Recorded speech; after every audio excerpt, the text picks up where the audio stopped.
Wednesday afternoon daily என்ன சமைக்கிறதுன்னு யோசிச்சு பாதி நேரம் போயிடுது. அப்படி இன்னைக்கு யோசிச்சு நான் முடிவு பண்ணது தான் முட்டை தொக்கும் கேரட் பொரியலும். வெங்காயம் தக்காளியெல்லாம் கட் பண்ணி வச்சுட்டு கேரட் பொரியலுக்கு கேரட்டும் துருவி வச்சுட்டேன். வெங்காயம் தக்காளி பச்சை மிளகாய் எல்லாத்தையும் நல்லா வதக்கி விட்டுட்டு கொஞ்சமாக மல்லித்தூள், கொஞ்சமாக கரம் மசாலா, உங்கள் காரத்துக்கு ஏற்ற மாதிரி மிளகாய்த்தூள் சேர்த்து எல்லாத்தையும் நல்லா கலந்து விட்டுருங்க. கொஞ்சமாக தண்ணி சேர்த்து கொதிக்க விட்டு பாதியாக சுண்டி வந்ததுக்கப்புறம் ஒவ்வொரு முட்டையாக நீங்கள் சேர்த்துக்கோங்க. முட்டையை 2 பக்கமும் திருப்பி விட்டு வேக வச்சு ஃபைனலாக கொத்தமல்லி தூவி இறக்கிட்டிங்கன்னா சூப்பரான முட்டை தொக்கு ரெடி ஆயிரும். சைட் பை சைட் சாதமும் வடிச்சிட்டு கேரட் பொரியலும் ரெடி பண்ணிட்டேன்.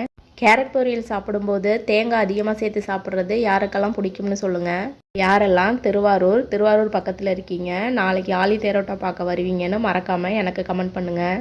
ஒரு வழியாக இன்றைக்கி சமையலை முடிச்சாச்சு. அவ்வளோதாங்க இந்த விலாக். நெக்ஸ்ட் விலாகில் பார்க்கலாம். இந்த வீடியோ பிடிச்சிருந்தா மறக்காமல் லைக் பண்ணுங்கள் அண்ட் சப்ஸ்கிரைப் பண்ணுங்கள். பாய்.